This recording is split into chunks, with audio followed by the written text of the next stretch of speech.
They stand in our way in the league. They stand in our way in the cup. It's time to battle Brighton once again. A weakened Brighton that are without Tammy Abraham now, of course, after losing him in the January transfer window to Manchester City for a rather sizable fee. A Brighton that tried to poach our Mallet Wilks in the January transfer window to replace Tammy Abraham, with which we said a firm no, piss off. We have Brighton today in the round of 16 of the FA Cup, Reading away from home in the league, and Huddersfield away from home in the league as we try and close the gap yet further on Brighton, who are floundering at the top of the Championship with just 4 points from their last 4 games. We have 9 points from our last 4 games and are significantly closing the gap. If their poor form continues, if we can contribute yet further to their poor form with a win in the FA Cup, then we really could win the title this year. We're still trying our absolute best to hold on to the second place ahead of Bournemouth, and we're doing that well enough indeed as well. But not far away from holding on to, or from closing the gap to the top of the table. Sakine Lewis Potter is now up to 82 rated and has taken over as our highest rated player. That's not what I wanted to do there. That's what I wanted to do there. So we're getting plenty of growth throughout. I'm just going to rotate a little bit there for the weakened players stamina-wise, but everybody else is going to be fit enough to play. And to be fair, no, go on then, we'll put Gunn on the bench just for this game so that he can have some part to play if needed. But we're super strong. Mopé and Batshuayi up top for them, not Odsonne-Edouard and Tammy Abraham. There was mention of Edouard being sold in a previous episode. Yeah, when I recorded yesterday's episode in February, they mentioned Odsonne-Edouard leaving. I don't know if it was a done deal or if it was one that was in the works.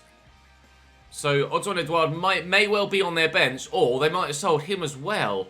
He was linked with Napoli, who of course sold Osimhen to Bayern in the January transfer window. So Brighton may well have sold both of their best goal scorers. Not that Batshuayi and Mopé aren't decent, but they're not on the level of Tammy and Odsonne-Edouard, that's for sure. Malumbi, Rongier and Lallana in their midfield and 5 at the back as expected.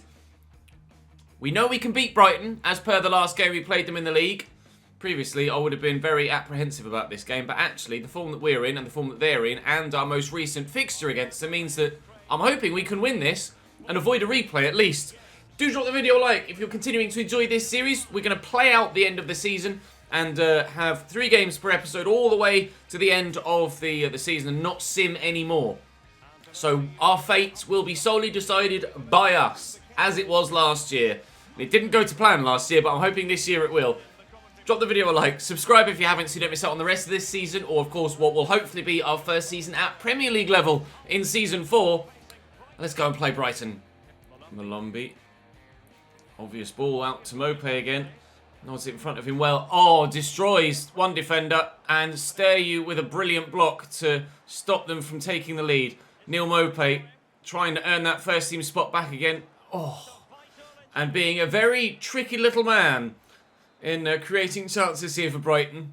That was phenomenal. I almost wish that had gone in with the chance where he knocked it over the defender, because that would have been absolutely spectacular. Adam Lallana's in behind, but he's offside, unfortunately, for Brighton. What a goal that would have been, but it wasn't to be for Brighton on this occasion. We still stay at 0-0. Mopé. Thank you. Reece Burke has had Mopé.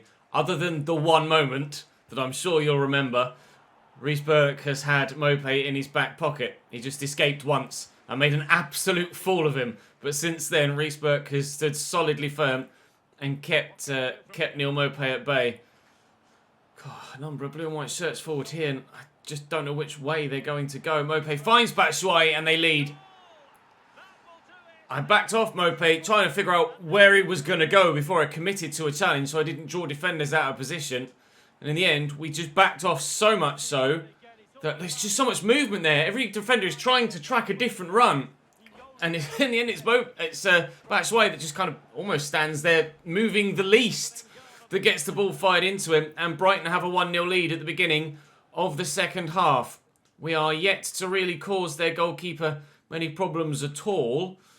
Have we even had a shot? I've had 1. Oh, yay. Well, I need to have at least 2 if we're to win this in, or 2 more, if we're to win this in 90 minutes.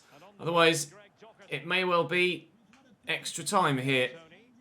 Is it extra time in the round of 16 or is it a replay and it goes to extra time in the quarter-final? I can't recall, actually. I think it might be a replay at the round of 16 stage. Oh, dearie me. I'd definitely like to avoid that. Through to Barnett. Quickly to Tony. King Lewis Potter was there. Elder is on the overlap. Callum Elder arrives. And it's Fleming even, of course. Rotated Elder out, didn't I? Fleming's cross blocked. They make a change. I think that was Odson Edouard, wasn't it? Coming on, it was. So he's still at the club. Wilkes with the delivery. Doherty's underneath it. Walton with a good save. Decent header, actually. Was headed towards the far corner. But good at acrobatics and athletics from the goalkeeper to ensure that they stay 1-0 up for now here, Brighton and Hove Albion. We obviously facing Reading. Both fixtures are ones that both sides should feel like they get the chance of winning. Oh, I thought Stay was going to put that in the back of his own net. Oi, oi, oi. I tried to clear it that way, and he's cleared it that way over his own bloody goal. Oh, I tell you what, my heart was in my mouth then. Lallana with the corner. McAllister on for Malumbi. McAllister has scored against us in each of the games we've played against Brighton and Hove Albion so far in this save. But, oh, he made a good turn there, King Lewis Potter, and then stopped. If it had just continued that run, I could have played him in. Malik Wilkes inside there to Barnett. Time this right. You're onside, Ivan Toney. You're offside, Ivan Toney. I didn't time it right. Ah! Piss sticks. Put him under pressure. Put him under pressure. Put him under pressure. Force a mistake.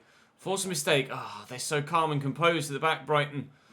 There's only 2 minutes added on. Can I get there with Doherty to steal it away from McAllister? No, and it's really well worked. If DeAndre Edlin can get there first, we stand a chance. Ah, but no. McAllister's done enough to hold on to the ball. Mopé could try and work a second. They're going to take it to the corner. And that will be us out of the FA Cup. Brighton get the better of us on this occasion. I hope that's not the way that the league campaign plays out, with them getting the better of us. The only overall highlight, minimal chances in the game as it seems, the only overall highlight was the goal. Chelsea win comfortably against Middlesbrough, and he shot Blackburn 2, Liverpool 2 as that goes to extra time. Wolves win on penalties against Accrington, who have had a great cup run. Any other surprises there? Not really. Palace beating Burnley's not really much of a surprise. Liverpool run out 4-2 winners in extra time.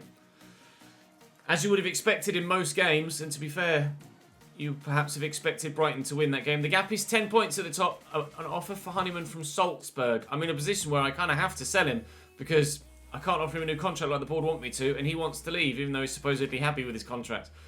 It's a strange situation. Reading next. 10 points to gap above, 6 points to gap below. We know which one we want to get smaller. Reading, Luke Southwood in goal. Up top, George Puskas. I think they're playing a 4-2-3-1 with, again, John Swift in behind with Mate and Ajaria out wide. They are. Rinomota and Gazdag holding. Tuiloma and Bristow at the back. Richards, Watson. They're mid-table, Reading, I think. And not really threatening anything anywhere. It's kind of been a nothing season for them. They don't really have anything to play for. We do. Not that you'd be able to tell from the performance against Brighton. Hopefully you will be able to tell from this performance against the team in blue and white. Mate into Gazdag. Up to Mate again. And Gazdag. Lunge. Just getting there. Lewis Potter with a cheeky little dink. Into Wob. Into Wob Rollis. Yep. Go on then, Ivan. Keep that run going, mate. Why not? Bursting in behind. You can see they're talking about the league table in commentary. Well, they've shown it anyway. They're not actually talking about it, weirdly. Playing this about nicely. And Wallace is free on this far side. It's King Lewis Potter. Left foot shot. Oh, horribly well wide. That certainly didn't look like a 5-star weak foot to me. I don't know whether it did to you. Shank. I tried to finesse it, and it's got no spin on it whatsoever. Terrible effort. Watson. That's the obvious ball, but couldn't leave the man free on the far side as well. Reece Burke's done well. It's fallen back to Gazdag. No! Oh, George Long's tried his hardest. He's calling for an offside flag that isn't going to come, and Reading it. The offside flag does come! The offside flag does come! Ha-ha! Thank you very much. I'm just not clicking so far today. It's a new recording session from the last couple of episodes, and you can probably tell from the quality of football being played. Although, we have now taken the lead, so maybe things are turning around for us. Absolutely typical. 1-0 Hull! to Barnett. Let's start the second half with a bang, shall we? He says as he delays in playing the pass to Keane Lewis-Potter and ruins his chance of scoring a goal. Right, Wilkes is there. Can we get around the outside the defender? No, I'm going to have to turn backwards again. Ivan Toney. Go on then, Connor. Go on then, Connor. Ah, just wide. Only a 2-star weak foot, I think, still for Conor Gallagher. But, oh yeah, that was a lot worse than it looked from the other angle. It didn't look like it was too far wide. Oh, 3-star weak. No, 5-star weak foot. What? It was 2-star last time I saw it. Well, some 5-star weak foot that is then. What a lie. Gazdag over the top. Puskás knocks it down. Swift has it taken away from him. Look at Keane Lewis-Potter and the space for him. Lovely ball by Rob Wallace. Wow, that was particularly impressive. Now find a decent ball here. Ivan Toney. Barnett's the obvious. And it's 2. 2 for Charlie Barnett. And he then takes the lead in the Golden Boot. And Ivan Toney giving him the assist as well. Seemingly not being greedy and thinking, I want this Golden Boot, I'm going to take the shot on myself. Being very unselfish and with the defender closing him down, played the obvious ball to give us the lead, and then we'll think about Golden Boot after that. 2 for Charlie Barnett, 2 for Hull City, 3 points on the way. Puskás, Rinomota over the top looking for Ajaria, who was just onside, I think. Indeed he was. Finds the ball inside to Rinomota. 15 minutes to go, Reece Burke. Oh, strong in the challenge, but not actually getting it away from the Reading man. Rinomota back out to Richards. Ejaria, Rinomota. That's a good touch. Reading having a good spell of possession here, but they're not doing anything with it. You've got to go towards the goal, lads, if you're to score. You got Earth to Reading. Yeah, there we go. Puskás. Oh, see, well, look what happens when you go towards goal. You score a goal. And it was actually very good as well. Lovely little cushioned header down from the man in the middle, to Rinomota, who smacked it home. Also, a replay of that. Lovely little dink. This ball here, that's really nicely done. Good team goal, that, in the end.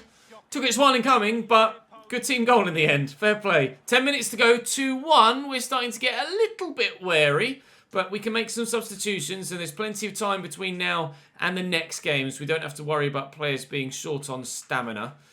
I don't know whether to bring Scott on for Toney or to bring Honeyman on in the middle and have fresh legs in midfield to hold on to what we've got rather than try and extend the lead again. I think we'll leave it as is for now. Maybe make a decision a little bit later. Although there's only 10 minutes to go, so I'll probably just leave it as is for the rest of the game now. Norwich 3-1 up against Bournemouth. That's great news. Hopefully there's no extra goal in this game. I'm quite happy with the 3 goals in this one, rather than risking a 4th and having it potentially go to them. Toney to Barnett on a hat-trick. Runners arriving, but he's been out-muscled. And with 2 minutes to go, Reading could steal a point, but we're forcing them backwards. And they're being too patient here. Sorry, lads. It's going to cost you the chance to equalise. Just playing it about amongst your centre-backs. There's the final whistle. A win for us. A defeat for Bournemouth. And how did Brighton do? That's the question we now want to ask. Are we still lost in no man's land between the two? Brighton and Hove Albion. I don't see on that list. Couldn't move quickly enough. The gap at the top of the table is still 10 points. So Brighton did win. Bournemouth lost. 10 above, 9 below, 10 to go. Huddersfield are 23rd in the table and very much threatened with relegation from this division. They also have the worst defensive record in the league. So 23rd in the league and 24th in the goals conceded tally. Or I guess first in the goals conceded tally, if you know what I mean. 69 so far this season. Make your own jokes from their 36 games. Bournemouth in their 37th game have drawn. So we could extend the gap further over Bournemouth at the top of the playoffs. So we should, hopefully, come away with victory here. Because of the nature of the Golden Boot race, if I'm replacing one, I'm replacing all of them. So Toney, Keane Lewis-Potter and Charlie Barnett have all been rotated out for this game. Gallagher pushed forward as Honeyman comes in the centre of midfield. You can see Andrew on the left and Scott up top. And McLaughlin in at centre-back alongside Sturyu for this. Just giving some fringe players some first-team football. And hopefully they can perform well enough to see off a team that they really should be good enough to see off. Nice tackle by James Scott. Good footwork by Malik Wilks. Gallagher's on the run. And he's found well. Now, is that 5-star weak foot better this time? Yeah, it is. Conor Gallagher smacks us 1-0 in front. And the leaky Huddersfield backline has burst already. Huddersfield 1. Sorry, Huddersfield 0. Hull City 1. Is it just a drip with the first goal? Or is it going to be a flood with a handful more on the way? We'll wait and see. The 70th goal they've conceded so far this season. And it's Conor Gallagher's. Sending him backwards, but Karoma is pushing forward on the left-hand side. To follow into the middle. Daly round the corner. Ward. Daly again. Straight to McLaughlin. Go back to the keeper. No risks. No risks. We need every single point. Whoops. We need every single point we can get for the remainder of the season if we're to get this title. Why are you turning around and running the other way, please, Andrew? Where's your attacking intent, mate? Right, James Scott, he's got some attacking intent. Honeyman looking for Wallace on the overlap. Josh Emmanuel with the delivery. Oh, what a cross that would have been.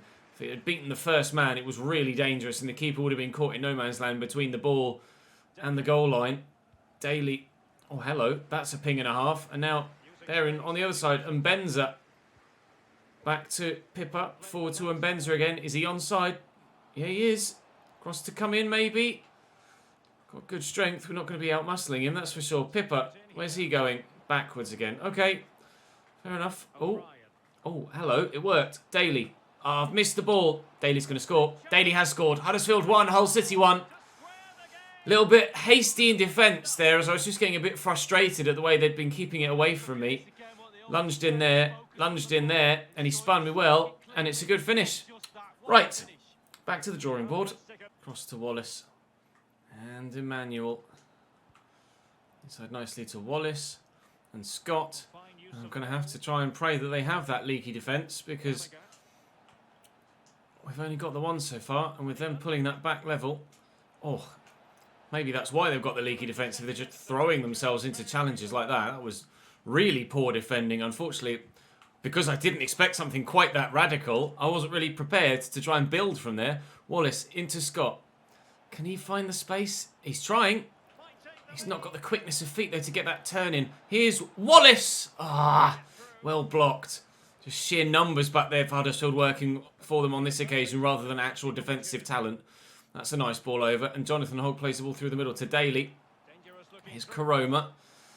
Don't catch. He's offside. Surely Tofolo's offside. Oh, thank God for that. Looks like it's going to be 1-1 at half-time. Thought Wallace might have just been able to sneak us a second there before the break, but unfortunately there was a man in blue and white in the way. The theme of today, apparently, is teams in blue and white. Nice tackle by Honeyman. Scott, on your bike, on your bike, on your bike.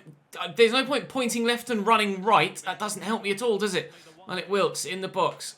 Oh, drops his shoulder. Teammates arriving. Oh, blocked, but he's fallen free. And a good save by Ben Hamer down low to deny James Scott something to give us a 2-1 lead. Wilks delivers the corner. Gallagher's up with a header. It'll come back to Wilks. Keep it in and we could deliver again, which we have done. Oh, and cleared away. It'll be 1-1 at half-time. Manuel forward to Wilks. There is some space to get into here, and I will try and get into it. Sarr is going to try and close me down. 3 men in the middle there to try and get the ball to. Gallagher around the corner. James Scott. He's had a chance in this game and not been able to take it before. He's had a chance in this game now and missed it again. James. That's why you haven't been playing, mate. You're not clinical enough. Really good opportunity there as they bring on Bakuna, who is a very talented player and has played particularly well against us in previous games for Huddersfield Town. Wallace? Oh, I call him Palace. Wallace forward, but Huddersfield, still level at 1-1, which is not helping us. And Benza with the delivery. Campetsis on for Ward. McLaughlin flattened, and it will be another corner for Huddersfield here. As things are starting to get a little bit dangerous at the back. Let's not lose to the side 23rd in the league, shall we? Corona's onside here, but we've headed it away, or punted it away even. O'Brien, intercept that. No, I can't quite get there. Kapetsis, got a touch on it. Corona, out-muscle him, please. Oh, I thought he was going to give a pen when he flew to ground there. I'm getting a little bit nervous here, you know. I'm going to make some changes and bring the big boys back again. Gallagher can go there. Honeyman for Barnett. Lewis Potter for Andrew. And Ivan Toney for Scott. This has been more difficult a game than I hoped it would be. And we could, if Scott had finished on 2 occasions, be 3-1 up and quite comfortable. As it happens, with 20 minutes to go, we are not even remotely comfortable. And Huddersfield are pressing and very nearly have themselves the lead. Wilkes played in by Emmanuel. Barnett. Toney. Are they going to have an instant impact, these three? Maybe so. Toney. Oh, will fall for Wilkes. And Emmanuel is there and into the middle. Oh, Schindler is up with a header. I thought it was going to be the very first attacking move I get with these three on, and they were going to score us the goal. Hamer with the header. With the punch. Oh, it's Sturyu that's there. I'll tell you what. Oh, it wasn't far away from him. Jeez, strike from Leonidas Sturyu. Very well hit indeed. And only narrowly wide of the post. O'Brien. Tofolo to Karoma. Back to Tofolo and quickly forward. I'm waiting for that ball inside, and we read it and got there. And Joshua Emmanuel still can't get the ball away from the Huddersfield backline, forward line even. Our backline have faltered a little bit in this game. Come on, Malik. In behind we go. Inside is Wallace, just able to reach it ahead of the sprawling defender. Barnett. Ivan Toney. He's made the run. He's made his run. That's the run that Lewis Potter always makes. Oh, lovely touch. Back to Wallace. Around the corner. Wilkes. Yes! Beautifully worked. And we lead late on. No less than we deserve. But their leaky backline has, well, to this point, been extremely strong. Concede right at the beginning. Concede right at the end. But for the majority of the game, they were pretty defensively solid, Huddersfield Town. I'm not sure what the points situation is in the table for them, but if they play the way they have done in this game, in every remaining game this year, they may well stand a chance of staying up. A performance that the home fans can be proud of, even if they don't get the result that they would have liked. If they are to go down, they're at least going down with a fight, Huddersfield Town, and fair play to them. 4 minutes added on at the end of this game. Not really too sure there's been enough in the game to warrant 4 added on, but it might be enough for us to get another goal. I thought Ivan Toney with a poor turn, but it was a player that was already on the pitch, not one of the 3 substitutes that came on that made the difference for us. Huddersfield 1, Hull City 2. Now, Bournemouth did actually play on this match day. They had played a game extra heading into this match day, so I thought midweek it would be our game in hand. It wasn't. Unfortunately, despite the fact that Bournemouth lost, great, it was to Brighton. So the gap at the top remains 10. The gap behind us is now 12, and we have a game in hand. So it's going to take a hell of a drop in form for us not to get promoted now. But with 9 games to go and 27 points available, I still want that title. I don't know what Brighton's run-in looks like. With QPR, Swansea, West Brom, Middlesbrough, Millwall, Birmingham, Preston, Ipswich and Norwich. Between now and the end of the season. Can we win that title? I don't know. We will find out in tomorrow's episode whether we realistically have the option to or not. If we're still 10 points behind with 6 games to go, then it's looking a lot more unlikely. But if we can get 3 wins from tomorrow's 3 league games and give ourselves the chance, still continually heading forward towards the end of the season, I will not give up until it's mathematically impossible. And look at the goal scoring charts. Crivelli, Cordova, Lewis Potter and Barnett all on 20. Kamara on 19, Toney on 18. The race for the Golden Boot is certainly a lot closer than it is for the title. How is it looking, just out of curiosity and for you guys to see as well, what it's looking like for the playoffs? Again, looks like the majority of the playoff spots are sorted, but the battle for that 6th spot might well go down to the final day as it did last season. And Birmingham are the ones involved in it again, although they're 7th, not 6th on this occasion. And at the bottom of the table, Huddersfield do have a game in hand but could really have done with that point against us. Millwall at the bottom and probably look doomed. We have them yet to play. Sunderland have played 38. Ipswich can get themselves clear, but we have them yet to play as well this season. Pleased to get the wins against Reading and Huddersfield. We should have gotten the wins against Reading and Huddersfield, and we did. So, all right, happy enough. Right, that'll do for today. Thank you very much for watching, guys. Hopefully you enjoyed today's episode. I will see you tomorrow for another one. All right, I'll see you then.